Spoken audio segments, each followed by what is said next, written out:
Cette série de vidéos s'adresse à un public amateur. Je vais tenter d'être le plus concis possible tout en donnant un maximum d'informations. En complément, je vous invite à faire d'autres recherches en parallèle. Toutes les ficelles du trading ne peuvent pas s'apprendre en quelques vidéos. C'est un travail sans fin. Ici, je vais vous parler de psychologie, vous apprendre à gérer votre argent, lire des graphiques, construire une stratégie, apprendre à survivre à long terme, et vous donner tous les conseils que j'aurais moi-même aimé avoir obtenus lorsque j'ai commencé le trading en juin 2017. La règle numéro 1 est de n'investir que ce que l'on est capable de perdre. En effet, je pourrais vous donner de nombreux exemples de connaissances ayant perdu des centaines de milliers de dollars, ruinés suite à des erreurs de trading, un hack, voire même un hack de la plateforme de trading ou une arnaque de la plateforme de trading elle-même, en crypto spécifiquement, où presque 2 milliards de dollars ont déjà été détournés au cours des quelques dernières années. Aussi, ignorez les vendeurs de rêves. Si un type s'amuse à vous faire des vidéos putaclic pour vous vendre le fameux prochain Bitcoin, ou tenter de vous vendre tout autre investissement miracle, fuyez, ça n'existe pas. C'est un système de Ponzi dans 99% des cas, une arnaque. Secondement, tout le savoir dont vous avez besoin est disponible gratuitement sur internet. Vous n'avez rien à payer pour être un bon trader. Fuyez les vendeurs de formation comme la peste. Vous pouvez trouver entre autres un excellent contenu éducatif gratuit sur la chaîne de Phil RX qui poste régulièrement du contenu éducatif de qualité en vidéo sur divers sujets. Le forum finance de jeuxvideo.com est lui aussi une grande source d'informations. N'hésitez pas à ouvrir un topic pour poser votre question, il y aura toujours quelqu'un pour vous répondre sérieusement entre 2 ou 3 stickers de Ricitas. À la fin de cette vidéo, je vous invite fortement à lire le livre Vivre du trading de Alexander Elder. C'est une véritable bible et la plupart des points que je vais aborder dans cette vidéo sont approfondis dans ce livre. Vous démarrez avec un avantage monstrueux vis-à-vis de quelqu'un qui n'a pas lu ce livre-là. Il est disponible gratuitement en français, le lien est dans la description, et se lit très facilement, garni de plein d'anecdotes et de métaphores sur le trading.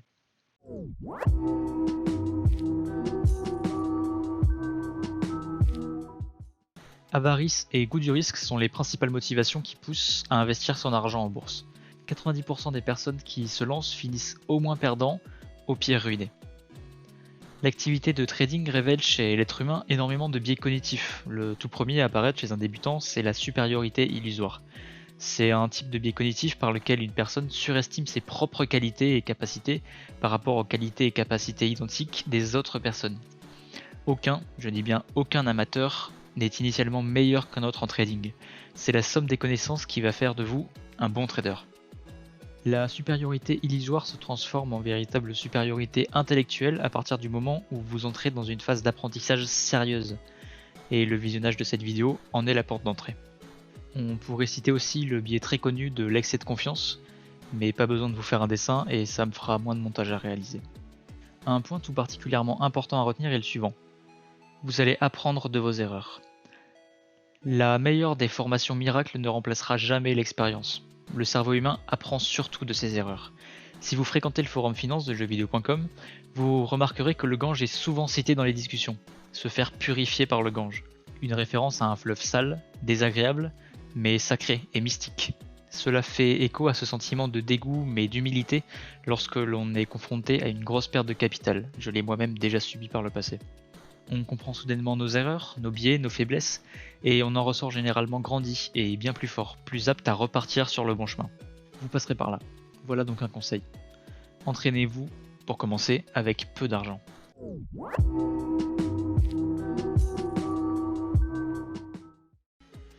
Le trading est une drogue. Forte dépendance, overdose, stress, voire isolement et solitude. Je vais vous citer une histoire d'un ex-trader en salle de marché qui s'appelle Marc Fiorentino. Il disait « Chaque trader détient, en fonction du marché sur lequel il intervient, les indicateurs qu'il va suivre particulièrement. Chacun a ses clignotants, ses signaux. Très souvent sur ses écrans, il a un logiciel de calcul de ses positions, de ses gains, de ses pertes. Un vrai trader vit avec ses positions, ses marchés sous les yeux. Son tableau de bord le suit partout, au bureau bien sûr, chez lui aussi, et en vacances. Il reste dans son cockpit, seul face aux chiffres. Un trader a rarement un copilote, le plus souvent il ou elle est seul à manœuvrer. Et aujourd'hui je n'ai jamais été aussi seul. Même le bruit de la rue s'est tu. Je ne suis plus en salle de marché, mais j'ai gardé mon poste de travail. 2 écrans. Je vérifie, tout marche. J'ai bien tout ce qu'il me faut pour réussir. Le matériel ne présente aucun défaut. La seule pièce défectueuse, c'est moi.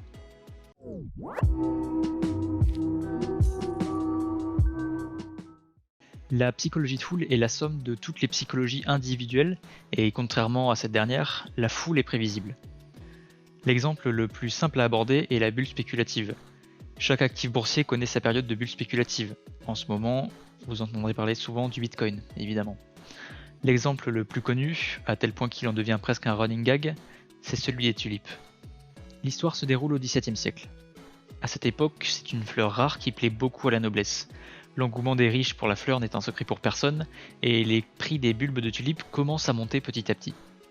Voyant cela, même les plus pauvres veulent leur part du gâteau. On appelle ça le FOMO, pour Fear of Missing Out. Ils vendent leurs biens pour acheter des bulbes de tulipes dont la valeur monte de jour en jour. Plus les gens achètent, plus les prix montent. La loi de l'offre et de la demande. Ici, l'on a l'exemple typique d'un mouvement de foule à la fois incontrôlable, mais surtout profondément logique. En 1637, un seul bulbe de tulipe suffit à payer 2 maisons.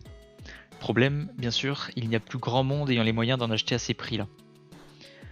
L'absence d'acheteurs déséquilibre l'offre et la demande dans le sens inverse, ce qui fait qu'au cours de l'année, les prix commencent à s'effondrer de manière spectaculaire. Les paysans qui avaient vendu leur maigre possession pour quelques bulbes essaient de les revendre dans l'urgence pour ne pas tout perdre. La panique accélère la chute des prix et 1 an plus tard, le bulbe de tulipe retrouve sa valeur financière de simple ornement de jardin, c'est-à-dire pas grand-chose. Depuis ce jour, beaucoup de nouvelles bulles célèbres ont vu le jour, comme la bulle Internet, la bulle Nasdaq et bien sûr le Bitcoin avec ses bulles de 2013 et plus récemment de 2017. Le point commun entre toutes ces bulles, elles sont toutes strictement identiques. La faute au mouvement de foule facilement prédictible. Beaucoup d'autres aspects de la psychologie de foule peuvent être analysés pour tenter de prédire le futur de la valeur d'un actif. Le métier du trader est d'analyser ses comportements à différentes échelles, que ce soit sur l'espace de 3 ans ou de 3 jours, et d'en tirer profit. Objectif, battre le marché.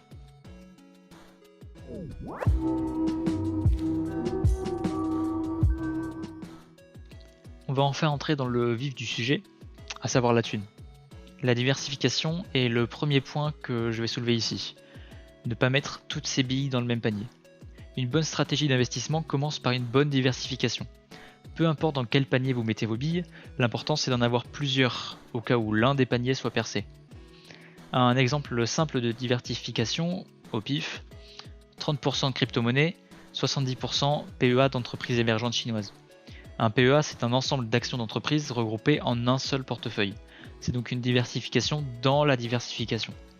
Vous pouvez vous entraîner quotidiennement avec vos crypto-monnaies pour espérer faire des gains réguliers et laisser les petits chinois bosser dur pour faire grandir leurs propres entreprises et donc bonifier votre PEA en plus de récupérer trimestriellement des intérêts 20 fois supérieurs à votre pauvre livret A à 0,75%. Tout investissement comporte des risques évidemment, mais la diversification va lisser ces risques-là. Ma partie préférée, les intérêts composés. Un intérêt composé est un réinvestissement permanent, c'est la notion qui fait tourner le monde actuel. Plus on est riche, plus on est riche. Pour mieux comprendre, voilà un graphique simple. Avec un capital de départ de 2000 € et un gain de 0,5 ou 1% de gain quotidien par jour, réinvesti le lendemain, voilà les courbes obtenues. On passe de 2000 à 12 000 € en un an pour un investissement augmenté de 0,5% par jour, et de 2000 à 75 000 € en un an pour des performances de 1%. Avec une performance de 2% par jour, la somme monte à 2 700 000 €. Entre 3 et 4%, vous approchez du milliard d'euros. Spoiler alert, c'est impossible, bon courage. 0,5%, c'est déjà une performance exceptionnelle. Plus vous investissez tôt, plus vous aurez la possibilité d'atteindre l'indépendance financière le plus tôt possible. Réinvestissez vos gains, alimentez votre portefeuille régulièrement, voilà la technique la plus puissante pour bâtir votre capital. Où investir ? Binance. C'est la meilleure plateforme aujourd'hui, c'est le leader mondial en crypto-monnaie. Vous pouvez me soutenir en vous inscrivant dessus via mon lien en description. Je récupérerai une partie de vos commissions de trading. Binance permet d'injecter de l'argent via virement sans frais ou carte bleue avec 2% de frais de transaction. Attention, certaines banques sont frileuses et n'aiment pas trop que leurs clients transfèrent de l'argent sur ce genre de plateforme. Privilégiez les néobanques si votre banque vous pose problème. Quand investir? Peu importe. Le tout, c'est de se lancer. Évitez juste d'acheter en plein milieu d'une bulle, vous savez pourquoi. Grâce à la diversification, votre risque est lissé. En injectant régulièrement de l'argent frais, vous lissez également votre prix d'achat moyen. Finalement, le timing du tout premier investissement est un faux problème. Je vais survoler rapidement l'aspect fiscal car il évolue fréquemment dans le monde de la crypto. C'est simplement histoire de vous donner une idée de ce qu'il en est. Concernant les cryptos, vous êtes tenu de déclarer vos plateformes d'exchange comme Binance dans vos déclarations d'impôts, ainsi que vos gains uniquement en cas de retour en euros. Les transactions crypto vers crypto ne sont pas taxées. La flat tax est en vigueur, c'est-à-dire que vous payez 30% d'impôts sur vos bénéfices. Vous n'avez pas de bénéfices à déclarer si vous faites moins de 305 € de bénéfices par an. Je vous conseille vivement de déclarer vos gains même si vous en avez à peine pour quelques milliers d'euros. Cela pourrait poser problème si vous gagnez beaucoup d'ici 5 à 10 ans et que le fisc fouille dans le passé.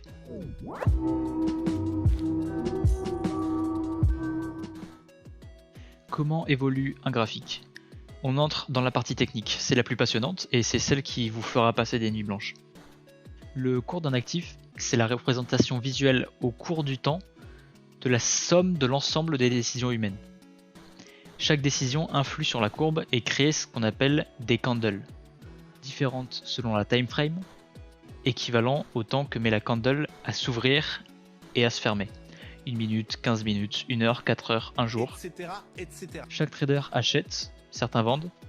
Le prix qui est indiqué à un instant T est celui qui fait consensus à ce moment-là. Il évolue en fonction de l'actualité, du sentiment du marché et de ce qu'on appelle des patterns, des figures reconnaissables dans le chaos du marché, qui est de nature imprédictible. Le cours peut évoluer de 3 façons différentes: monter, descendre ou stagner. On parle de bull market, bear market et de range. Pour bien comprendre, imaginez que cette unique fourchette soit indexée à l'euro et que des millions de personnes s'en servent pour spéculer. Rien ne permet de savoir si le cours va monter ou descendre puisque le prix de la fourchette ne repose sur rien. Le cours va fluctuer de façon purement aléatoire selon des règles de probabilité. Certains vont parier à la hausse et espérer gagner si le prix monte, on appelle ça un long, et d'autres vont parier à la baisse et espérer gagner de l'argent si le prix baisse, on appelle ça un short. Certains vont se positionner et attendre des mois avant de couper leur position, et d'autres vont vendre et acheter frénétiquement plusieurs fois par heure pour faire du profit en profitant des micro-fluctuations du marché. Ça nous amène au sujet suivant, les profils de traders.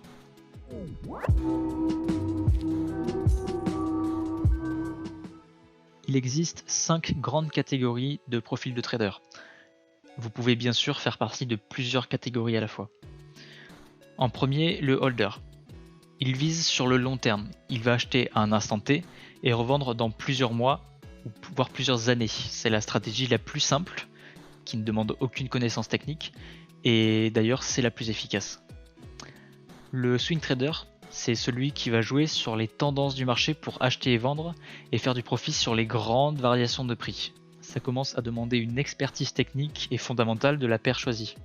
Le day trader, lui, c'est le swing trader à court terme. Il va spéculer sur des variations à l'échelle de 1 jour ou 2 pour espérer faire du profit. Le scalper, lui, c'est le profil de trader le plus exigeant. Il va jouer sur les variations à très court terme du marché, de l'ordre de quelques minutes voire quelques secondes. C'est le niveau le plus complexe de trading, mais aussi malheureusement le plus prisé par les débutants. Pourquoi ? Tout simplement car c'est celui qui donne le plus d'adrénaline. 5e profil, le joueur de casino. Le profil type du trader qui trade non pas pour gagner de l'argent, mais pour jouer. Le marché est son terrain de jeu et son fournisseur quotidien d'adrénaline et de dopamine. Le trading, pour lui, est clairement une drogue. Le comportement d'une foule est prédictible et crée ce qu'on appellera en trading, comme je l'ai dit tout à l'heure, des patterns. Le cours d'un graphique, lui, est de nature totalement aléatoire. Ce sont les patterns humains qui vont par un moment le rendre prédictible, et c'est extrêmement simple à comprendre et nécessite peu d'entraînement pour être capable de les reconnaître. Utiliser TradingView pour faire de l'analyse technique, c'est le site de référence. Ces patterns peuvent se ranger en 5 familles. Les supports résistances, les figures chartistes, les candles, les trendlines et les Fibonacci. Les supports résistance sont des zones horizontales qui forment des supports et des résistances. C'est bien, vous suivez. On les trouve en haut des pics, en bas des creux, et dans les zones où les prix ont été longuement travaillés. C'est la base de l'analyse technique. Ensuite, les figures sont des formes géométriques que va former le cours. Parmi les plus évidentes, il y a les triangles plats, ascendants, montants, les W, les V ou inversés, et plein d'autres. Vous pouvez facilement trouver des exemples dans le livre de Helder ou sur internet, je vous invite à les apprendre toutes par cœur. Les formes de candle, elles, peuvent être analysées de la même manière que les figures, c'est-à-dire qu'elles forment souvent des patterns qui sont souvent identiques et qui permettent de potentiellement prédire à court terme comment va se comporter le marché. Les trendlines, énormément utilisées, ce sont des supports résistance ayant un angle variable. Elles peuvent aussi créer des canaux. Les Fibonacci, ou Fibo, sont une série de valeurs liées au chiffre d'or. Le prix réagit très fréquemment à ces valeurs qui font office elles aussi de support et de résistance. La somme de toutes ces techniques, c'est l'analyse technique, qui est le second outil du trader après l'analyse fondamentale, qui est l'analyse du contexte du marché, ce qu'il se passe en dehors du marché dans la vraie vie. Le trader s'appuie sur ce qu'on appelle des indicateurs techniques. C'est une représentation graphique de certaines données liées au marché, comme la volatilité du cours, la quantité de volume, le prix moyen au cours du temps, etc., etc. Il en existe véritablement des milliers, mais les plus basiques sont les meilleurs, car ils sont ce qu'on appelle autoréalisateurs. Si un grand nombre de personnes utilisent les mêmes signaux pour lancer un trade, alors ce signal devient autoréalisateur. Exactement comme les outils d'analyse technique cités plus tôt, les indicateurs vont vous donner des signaux, et la combinaison de ces signaux avec l'analyse technique vous avertit qu'un trade est bon à prendre. Mieux vous utiliserez les indicateurs, plus vous performerez face au marché. Je vous conseille d'en utiliser 6 principaux. Le volume, qui enregistre le volume d'échange au cours du temps, utile pour juger de la liquidité d'un marché et de ses zones d'intérêt. La SMA, qui est une représentation du prix moyen, c'est une courbe lisse, elle est donc en retard sur les candles qui, elles, évoluent bien sûr en direct, mais elle peut faire office de support et de résistance. Le RSI, lui, est un oscillateur. Il oscille entre 0 et 100. Il crée un rapport entre les moyennes des hausses et les moyennes des baisses. Il permet de détecter des zones de surachat et de survente. Le stock, pour stochastique, est lui aussi un oscillateur. Il ressemble de près au RSI et est conçu afin d'identifier les renversements de tendance à travers le momentum du marché. Vous pouvez trouver le stock plus RSI de R-Rangeant FX sur TradingView qui permet de combiner le stock et le RSI afin d'une part de gagner de la place sur l'écran et aussi de vous permettre de mettre plus d'indicateurs car TradingView limite la version gratuite à 5 indicateurs plus le volume. Le volume, le RSI ou le stock peuvent imprimer ce qu'on appelle des divergences avec le prix, c'est-à-dire que l'indicateur va indiquer le contraire de ce qu'est en train de faire le prix. Ce sont des puissants signaux de trading. Enfin, le VPVR. Normalement seulement disponible avec la version payante de TradingView, vous pouvez trouver une alternative avec l'indicateur Viper qui lui est gratuit. Contrairement à l'indicateur volume qui permet de voir le volume en fonction du temps, le VPVR vous permet de voir le volume en fonction du prix. Et il est donc particulièrement efficace pour détecter des zones de support et de résistance une nouvelle fois. Disclaimer, la stratégie parfaite n'existe pas. Le premier réflexe lorsque l'on débute dans l'analyse technique, c'est de chercher la meilleure combinaison d'indicateurs possible, pouvant trouver les meilleurs signaux, voire même signaler automatiquement les trades à prendre. Vous allez trouver des centaines de vidéos à ce sujet. Je vous arrête tout de suite, c'est du bullshit. La seule chose qui rend un indicateur meilleur est l'utilisation que vous allez en faire. L'indicateur magique n'existe pas. Une stratégie de trading se compose en 2 parties. Cette leçon est la plus importante de toutes. C'est la plus technique et la plus difficile à maîtriser et c'est la seule façon d'être profitable à long terme.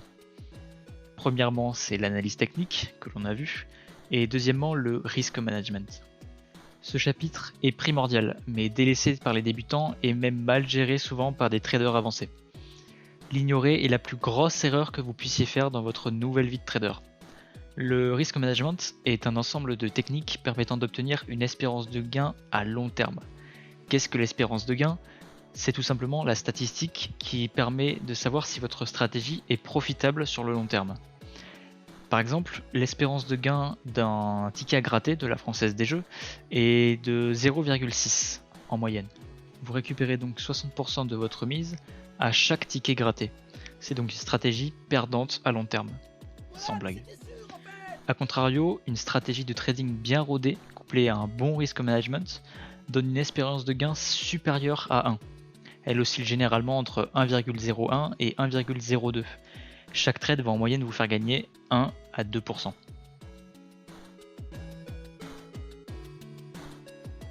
Maintenant, on va parcourir les étapes à réfléchir avant d'ouvrir une position. Premièrement, connaître son drawdown. Le drawdown, c'est votre perte. Votre max drawdown, c'est la valeur arbitraire de perte maximale autorisée. On la fixe généralement à 2% du capital, c'est-à-dire qu'on ne peut pas perdre plus de 2% de son capital par trade. Perdre plus de 2% sur un trade réduit drastiquement l'espérance de gain à long terme. Le stop loss, c'est le plus important. Votre stop loss est un ordre qui limite les pertes en cas de trade perdant. Il est indispensable. Un trade sans stop loss est un mauvais trade. Si vous souhaitez par exemple acheter du Bitcoin et que votre stop loss est à 4% en dessous du prix, vous ne pouvez allouer que 50% de votre capital dans ce trade, car une perte de 4% sur 50%, ça revient à faire une perte de 2% de votre capital total. Ensuite, il y a le trading expectancy. C'est la cible de votre trade. On appelle ça la target. Elle doit toujours être au moins 2 fois supérieure à votre stop loss. Une fois ces 3 règles établies, à savoir la target, le stop et votre drawdown, vous pouvez ouvrir votre position si l'analyse technique vous pousse à le faire. À partir de ce moment-là, il ne vous reste plus qu'à prier. Après l'ouverture de la position, on va s'intéresser au break-even. Le break-even, c'est le fait de déplacer son stop loss au prix d'achat lorsque le cours va dans le bon sens. Être break-even, c'est l'assurance d'un trade qui ne peut plus être perdant. On couple généralement le break-even au take profit dont on va parler tout de suite. Le take profit, c'est le fait de fermer tout ou partie d'une position. C'est-à-dire que lorsque la position arrive par exemple à 50% de sa target, vous pouvez par exemple vendre 50% et passer break-even. C'est une façon de faire parmi d'autres. Un trader professionnel répète ce schéma en boucle pour chacun de ses trades tout au long de sa carrière. Disclaimer, toutes les plateformes proposent généralement d'utiliser du levier. N'y touchez pas. C'est un outil trading extrêmement attirant mais déconseillé pour les débutants. Son fonctionnement est assez simple. C'est un prêt que vous fait la plateforme pour démultiplier temporairement votre capital et donc démultiplier vos gains mais aussi vos pertes. La plateforme d'échange va créer un prix de liquidation pour se protéger et si le cours atteint ce prix, votre capital est liquidé pour rembourser la plateforme. Un levier de x2 correspond à une multiplication de votre bankroll par 2. Une hausse de 1% sur le cours du Bitcoin par exemple vous procure in fine 2% de gain de votre capital, mais vous serez liquidé si le prix du Bitcoin baisse de 50%. L'effet de levier sert initialement à contrer la faible volatilité de certains marchés comme l'euro contre le dollar par exemple, qui varie très peu au cours d'une journée. Le levier peut monter jusqu'à 125 sur Binance. Aucun trader professionnel n'utilise des leviers supérieurs à 20 pour ce genre d'actifs. En effet, plus votre levier est élevé, plus les frais de transaction augmentent proportionnellement, à tel point qu'ils finissent par devenir gigantesques par rapport à votre capital et que votre espérance de gain devient totalement négative.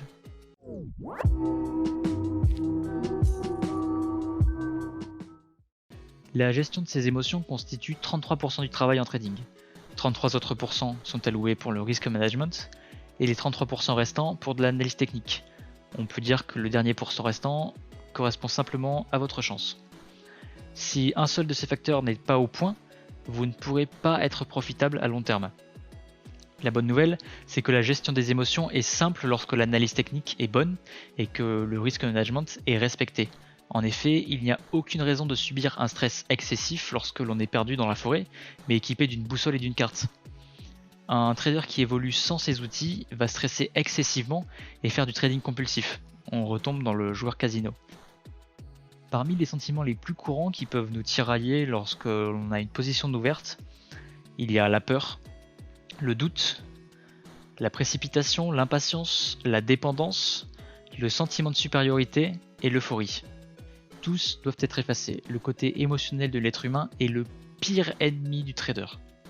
Fixez-vous des objectifs. Je fais actuellement un challenge de 2% par jour pendant le confinement et vous pouvez suivre mes performances, le lien est en description. Spoiler alert, on l'a vu tout à l'heure, c'est un objectif extrêmement difficile à tenir sur le long terme. Alors visez moins ambitieux et commencez par des challenges plus simples.